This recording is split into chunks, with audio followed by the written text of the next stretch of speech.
السلام علیکم ناظرین۔ اس قسط کے آغاز میں وسولیس جیل میں ہیلینا کے پاس پہنچتا ہے۔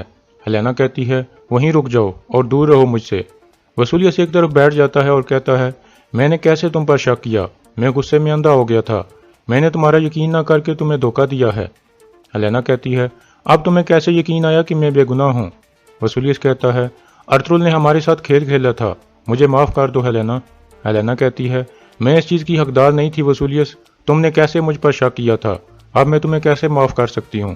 وسولیس کہتا ہے مجھے صرف ایک اور موقع دے دو ہیلینا، میں ثابت کروں گا کہ میں تمہارے لائق ہوں۔ کچھ دیر میں ہیلینا رضامند ہو جاتی ہے، پھر وسولیس اس کی ہتھکڑی کھولنے لگتا ہے۔ ہیلینا کہتی ہے تم میرے آنسوؤں کی وجہ سے اپنے آپ کو قصوروار مت سمجھو وسولیس، میں اس لیے رو رہی ہوں کہ میں نے ارطغرل پر بھروسہ کیا اور اس نے ہم دونوں کے ساتھ کھیل کھیلا۔ وسولیس پوچھتا ہے تو تم نے مجھے معاف کر دیا ہے ہیلینا؟ ہیلینا کہتی ہے ہم حالت جنگ میں ہیں وسولیس، میں کیسے تم سے ناراض رہ سکتی ہوں جب ان غلیظ ترکوں نے ہمیں ایک دوسرے کے خلاف کر دیا ہے، ارطغرل کو اس کا حساب چکانا پڑے گا۔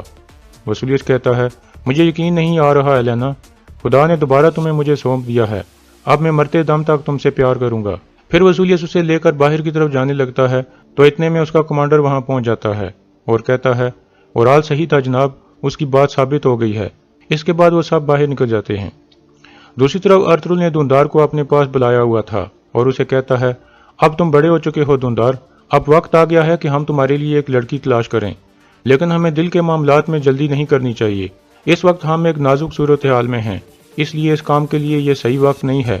جب تک کالے بادل چھاٹ نہیں جاتے تمہیں اپنے دل کو قابو میں رکھنا ہوگا، خود سے کوئی فیصلہ نہ کرنا، پہلے ہم سے مشورہ کر لینا۔ دھندار کہتا ہے آپ پریشان نہ ہو بھائی، میں کوئی ایسی چیز نہیں کروں گا جس سے آپ کو شرمندہ ہونا پڑے۔ ارطغرل کہتا ہے میں جانتا ہوں دھندار، تم نے ہمیشہ قبیلے کی بھلائی کے لیے کام کیا ہے، اب اس کام کو جاری رکھو اور غلط لوگوں میں گلنے ملنے سے پرہیز کرو جو خفیہ کاموں میں پڑے ہوئے ہیں۔ دھندار کہتا ہے ٹھیک ہے بھائی۔ پھر دھندار باہر نکل جاتا ہے اور حکیم ارطغرل اندر داخل ہوتا ہے۔ حکیم ارطغرل کہتا ہے نکایا سے سلطان کا ایک پیغام رساں آیا ہے سردار، وہ فوراً آپ سے ملنا چاہتا ہے۔ ارطغرل پوچھتا ہے کہاں ہے وہ؟ حکیم کہتا ہے وہ قبیلے کے قریب جھاڑیوں کے پاس آپ کا انتظار کر رہا ہے۔ یہ سن کر ارطغرل فوراً باہر نکل جاتا ہے۔ دوسری طرف وسولیس اورال اور چولپن کے کمرے میں داخل ہوتا ہے اور کہتا ہے ہچتورین کے بارے میں آپ نے جو کہا تھا وہ صحیح نکلا، تم دونوں کی وجہ سے میں غدار تلاش کرنے میں کامیاب ہوا ہوں، میں یہ کبھی نہیں بھولوں گا۔ پھر وسولیس چولپن کو کہتا ہے تم ہیلینا کے پاس جا کر اسے خوش کرنے کی کوشش کرو۔ چولپن باہر نکل جاتی ہے۔ پھر وسولیس کہتا ہے ارطغرل نے میرے قلعے کو اپنے خنجر سے چیر پھاڑ دیا ہے، وہ میرے ہر قدم پر نظر رکھے ہوئے تھا، لیکن اب اس کے جاسوس میری آنکھیں اور کان بنیں گے۔ اس کے بعد وسولیس کا سامنا اس کے کمانڈر سے ہو جاتا ہے۔ کمانڈر اسے بتاتا ہے کہ آپ کی درخواست پر شہنشاہ نے مزید سپاہی بھیج دیے ہیں تاکہ ترکوں کے حملے کی صورت میں وہ ہمارے کام آ سکیں، وہ کچھ دن تک یہاں پہنچ جائیں گے۔ یہ سن کر وسولیس بہت خوش ہو جاتا ہے اور کہتا ہے میں بہت اکتا چکا تھا، اب مجھے خون اور جنگ چاہیے۔ دوسری طرف ارطغرل قبیلے کے باہر جھاڑیوں کے پاس پہنچتا ہے جہاں سلطان کا آدمی آیا ہوا تھا۔ سلطان کا آدمی ارطغرل کو بتاتا ہے کہ وسولیس نے اپنے شہنشاہ کو ایک خط لکھا ہے جس میں اس نے لکھا ہے کہ ترکوں نے امن کو خراب کر دیا ہے اور جنگ چھیڑ دی ہے۔ اس نے یہ بھی لکھا ہے کہ آپ نے اس کے آدمیوں کو مار دیا تھا اور اس کے کمانڈروں کو قلعے میں لٹکا دیا تھا، لیکن شہنشاہ ایک عقل مند آدمی ہے، وہ جانتا ہے کہ وسولیس جنگ چاہتا ہے، اس لیے اس نے ان واقعات کی وجہ سے وسولیس کے لیے مزید جنگجو بھیج دیے ہیں تاکہ وہ صورتحال سے نپٹ سکیں۔ ارطغرل کہتا ہے وہ آدمی ایسے ہی نہیں آ رہے، وہ لازمی جنگ کے لیے آ رہے ہیں۔ آدمی کہتا ہے آپ صحیح کہہ رہے ہو، شہنشاہ جاننا چاہتا ہے کہ ترک قبیلے کتنے مضبوط ہیں، اگر اسے محسوس ہوا کہ ترک قبیلے کمزور حالت میں ہیں تو وہ جلد جنگ چھیڑ دے گا۔ ارطغرل کہتا ہے ہم تیار ہیں، اگر ان کا شہنشاہ جنگ چاہتا ہے تو یہ آدمی اسے کم پڑ جائیں گے۔ پھر سلطان کا آدمی کہتا ہے آپ نے بہت اچھے طریقے سے ہماری اس علاقے میں نمائندگی کی ہے، اب آپ کی ایک اور ذمہ داری ہے کہ یہ پیغام آپ ہمارے سلطان تک پہنچائیں گے۔ ارطغرل کہتا ہے میں جلد سے جلد ان کو پیغام بھجوا دوں گا۔ پھر وہ آدمی ارطغرل سے گلے مل کر وہاں سے واپس مڑ جاتا ہے۔ دوسری طرف چولپن ہیلینا کے پاس پہنچتی ہے اور اس کے زخم صاف کرنے لگتی ہے اور پھر کہتی ہے وسولیس کیسے تمہارے ساتھ ایسا کر سکتا ہے اور تم پر شک کر سکتا ہے؟ ہیلینا کہتی ہے اسے ایک غلط فہمی ہو گئی تھی، ورنہ وہ کبھی ایسا نہ کرتا، ہم حالت جنگ میں ہیں اس لیے مجھے اس صورتحال کو سمجھنا چاہیے۔ دوسری طرف دھندار اکیلا ایک طرف بیٹھا ہوا تھا اور کافی غصے میں تھا۔ اتنے میں گنیلی اسے دیکھ کر اس کے پاس آ جاتی ہے اور کہتی ہے آپ کا منہ کیوں لٹکا ہوا ہے دھندار صاحب، کیا ہوا ہے؟ دھندار کہتا ہے کچھ نہیں گنیلی خاتون، میرا موڈ ٹھیک نہیں ہے۔ گنیلی کہتی ہے میں سمجھ گئی، اگر آپ مجھ سے بات نہیں کرنا چاہتے تو میں زور نہیں دوں گی۔ یہ کہہ کر وہ جانے لگتی ہے تو دھندار کہتا ہے بعض دفعہ آپ کے اپنے گھر والے دشمن سے بھی زیادہ برا سلوک کرتے ہیں۔ گنیلی کہتی ہے کیا انہوں نے میری وجہ سے آپ کے ساتھ ایسا کیا ہے اور وہ چاہتے ہیں کہ آپ مجھ سے بات نہ کرو، آپ پریشان نہ ہوں، میں دو بھائیوں کے درمیان مخالفت نہیں پیدا کرنا چاہتی۔ دھندار کہتا ہے گنیلی جب میں نے پیار کیا ہے تو میں کبھی ہار نہیں مانوں گا، حتیٰ کہ پوری دنیا بھی میرے خلاف ہو جائے۔ جب تک میں تمہارے ساتھ ہوں تمہیں کوئی نقصان نہیں پہنچا سکے گا، اگر انہوں نے تمہیں پریشان کیا تو ہم ان کا سامنا کریں گے۔ گنیلی کہتی ہے اللہ کا شکر ہے کہ آپ مجھے ملے ہو دھندار صاحب، آپ مجھے اجازت دیں۔ یہ کہہ کر گنیلی وہاں سے چلی جاتی ہے۔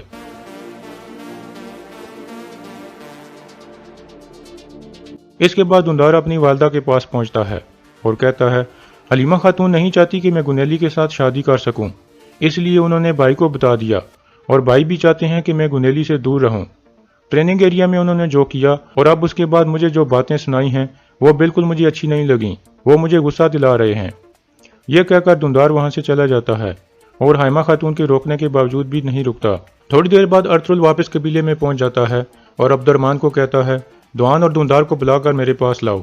دوسری طرف سپاہی ٹریننگ ایریا میں موجود تھے۔ اتنے میں عبد الرحمن وہاں پہنچتا ہے اور کہتا ہے ارطغرل صاحب دوان ال پر دھندار صاحب سے ملنا چاہتے ہیں۔ یہ سن کر وہ دونوں عبد الرحمن کے ساتھ چل پڑتے ہیں۔ دوسری طرف ایک سپاہی اسلان کے پاس آ کر کہتا ہے اسلان خاتون کونیا سے ایک پیغام رساں آیا ہے۔ اسلان کہتی ہے بھیجو اسے۔ پھر ایک سلجوق سپاہی اندر داخل ہوتا ہے اور اسلان کو امیر سعد الدین کی طرف سے خط دیتا ہے۔ اسلان خط کھول کر پڑھنے لگتی ہے اور کچھ پریشان ہو جاتی ہے۔ دوسری طرف دوان اور دھندار ارطغرل کے پاس پہنچ گئے تھے۔ ارطغرل کہتا ہے میں آپ دونوں کو ایک بہت اہم ذمہ داری دے رہا ہوں، کل صبح سویرے آپ دونوں کونیا روانہ ہوں گے اور سلطان کے پاس ایک پیغام لے کر جائیں گے۔ وہ پیغام میں لکھ کر نہیں دے سکتا بلکہ آپ کو دماغ میں یاد رکھنا ہوگا۔ پھر ارطغرل ان کو پیغام بتانے لگتا ہے جو اسے نکایا سے آنے والے آدمی نے بتایا تھا۔ دوسری طرف حلیمہ اسلان سے پوچھتی ہے کیا بات ہے اسلان خاتون، کوئی بری خبر ہے؟ اسلان کہتی ہے امیر سعد الدین چاہتے ہیں کہ میں ایلگن جا کر ان کی والدہ سے ملاقات کروں اور شادی کی تیاریاں بھی وہیں جا کر کروں۔ حلیمہ پوچھتی ہے تو کیا سوچا ہے آپ نے؟ اسلان کہتی ہے مجھے کچھ سمجھ نہیں آ رہی کہ میں کیا کروں، ہو سکتا ہے کہ میرا وہاں جانا بہتر ہو۔ دوسری طرف دھندار گنیلی کے پاس پہنچتا ہے اور کہتا ہے گنیلی خاتون آپ کے چہرے پر اداسی کیوں ہے؟ گنیلی کہتی ہے میں آپ اور آپ کے بھائی کے درمیان تناؤ نہیں پیدا کرنا چاہتی، لیکن آپ پریشان نہ ہوں، یہ سب ٹھیک ہو جائے گا جب آپ میرے ہو جائیں گے۔ دھندار کہتا ہے انشاءاللہ آپ میری بیوی بنو گی۔ گنیلی پوچھتی ہے کب ہوگا ایسا؟ دھندار کہتا ہے جلد سے جلد انشاءاللہ، لیکن ابھی مجھے ایک اہم ذمہ داری ملی ہے، میں صبح سویرے روانہ ہو جاؤں گا، واپس آ کر میں بھائی سے بات کروں گا۔ پھر گنیلی ایک رومال نکال کر اسے دیتی ہے اور کہتی ہے یہ آپ کو میری یاد دلائے گا۔ دھندار کہتا ہے جب تک یہ رومال میرے پاس ہے میں کونیا کے راستے پر آپ کو بھول نہیں پاؤں گا۔ گنیلی کہتی ہے تو آپ کونیا جا رہے ہیں؟ پھر دھندار کو احساس ہوتا ہے کہ اس نے گنیلی کو کچھ زیادہ بتا دیا ہے۔ پھر وہ گنیلی کو کہتا ہے یہ راز ہم دونوں کے درمیان رہے گا، آپ یہ راز بالکل بھی کسی کو مت بتانا۔ گنیلی کہتی ہے آپ پریشان نہ ہوں، میں کسی کو نہیں بتاؤں گی۔ اس دوران اجار بھی انہیں باتیں کرتے ہوئے دیکھ لیتا ہے۔ پھر گنیلی کہتی ہے آپ کا سفر محفوظ ہو، میں آپ کا انتظار کروں گی۔ دھندار وہاں سے چلا جاتا ہے اور اجار فوراً گنیلی کے پاس آ جاتا ہے اور پوچھتا ہے تم دونوں میں کیا باتیں ہو رہی تھیں؟ گنیلی کہتی ہے وہ مجھے الوداع کہنے آیا تھا بابا، وہ ایک اہم ذمہ داری پر کونیا جا رہا ہے اور صبح سویرے روانہ ہو جائے گا۔ یہ سن کر اجار مسکرانے لگتا ہے اور سوچ میں پڑ جاتا ہے۔ دوسری طرف ارطغرل الیار کو کہتا ہے اللہ حافظ الیار بھائی، اب تیو آپ کے حوالے ہے اور اجار پر بھی آپ کو نظر رکھنی ہوگی کہ وہ کیا کرنے والا ہے۔ الیار کہتا ہے آپ پریشان نہ ہوں، میں اجار کے ہر قدم پر نظر رکھوں گا۔ پھر ارطغرل اسے گلے مل کر واپس اپنے قبیلے کی طرف روانہ ہو جاتا ہے۔ دوسری طرف اجار نے کچھ آدمیوں کو اپنے خیمے میں بلایا ہوا تھا اور کہتا ہے اب وقت آ گیا ہے کہ ارطغرل اور الیار کے ظلم کا خاتمہ کیا جائے، ہم اورال صاحب کو قبیلے کا سردار بنانے کے لیے کچھ بھی کریں گے۔ ایک آدمی کہتا ہے ان کی نظر ہمارے اوپر ہے، اس طرح تو ہم اپنی جانیں کھو دیں گے۔ اجار کہتا ہے پریشان نہ ہو، ان کے پاس ہمارے خلاف کوئی ثبوت نہیں ہے، لیکن ابھی ایک اور مسئلہ ہے جسے ہم نے دیکھنا ہے۔ دھندار کونیا جا رہا ہے، لازمی کوئی اہم بات ہوگی، اس لیے ہمیں یہ بات اورال صاحب تک پہنچانی ہوگی، لیکن الیار کا آدمی میرے اوپر نظر رکھے ہوئے ہے۔ پھر اجار ایک سپاہی کو کہتا ہے یہ پیغام تم لے کر جاؤ گے، میں شکار کے بہانے نکلوں گا اور الیار کے آدمی کو دوسری طرف لے جاؤں گا، اسی دوران تم کارا جیسر چلے جانا اور اورال صاحب تک پیغام پہنچا دینا۔ دوسری طرف اسلان الیار کے پاس جا کر بتاتی ہے کہ امیر سعد الدین کی طرف سے خط آیا ہے، وہ چاہتے ہیں کہ میں ایلگن جا کر شادی کی تیاریاں کروں، ہمارے سلطان چاہتے ہیں کہ شادی وہاں ہو الیار کہتا ہے ارسلان باجی اگر آپ ایسا نہیں کرنا چاہتی تو میں آپ کی پوری مدد کروں گا، آپ کو سعادتین کوپک سے شادی نہیں کرنی پڑے گی۔ ارسلان کہتی ہے میں قسمت سے نہیں لڑ سکتی بھائی، میری قسمت یہی ہے کہ میں ان سے شادی کروں گی، آپ اجازت دیں تو میں کائی قبیلے جا کر سب کو الوداع کہنا چاہتی ہوں۔ الیار کہتا ہے ٹھیک ہے باجی ہم اکٹھے چلیں گے۔ دوسری طرف اجار دوست بھائیوں کو ساتھ لے کر چل پڑتا ہے۔ اس دوران الیار کا ایک آدمی بھی ان پر نظر رکھے ہوئے تھا اور اس آدمی کو اجار کا آدمی دیکھ رہا تھا، اور پھر وہ تینوں گھوڑوں پر سوار ہو کر روانہ ہو جاتے ہیں۔ تھوڑی دیر بعد الیار کا آدمی اپنے گھوڑے کی طرف جاتا ہے تاکہ اجار کے پیچھے جا سکے۔ یہ دیکھ کر اجار کا آدمی خوش ہو جاتا ہے۔ دوسری طرف کائی قبیلے میں حائمہ خاتون کہتی ہیں میں نے دھندار کو کبھی اتنا خوش نہیں دیکھا، خوشی اس کی آنکھوں سے جھلک رہی ہے۔ ارطغرل کہتا ہے یہ واضح ہے کہ وہ محبت میں گرفتار ہو گیا ہے والدہ، لیکن ہم اس سے اس مسئلے پر بعد میں بات کریں گے، ابھی میں اسے اور دوان کو ایک اہم ذمہ داری پر بھیج رہا ہوں کیونکہ میں کسی اور پر اعتبار نہیں کر سکتا۔ اور یہاں اس قسط کا اختتام ہو جاتا ہے۔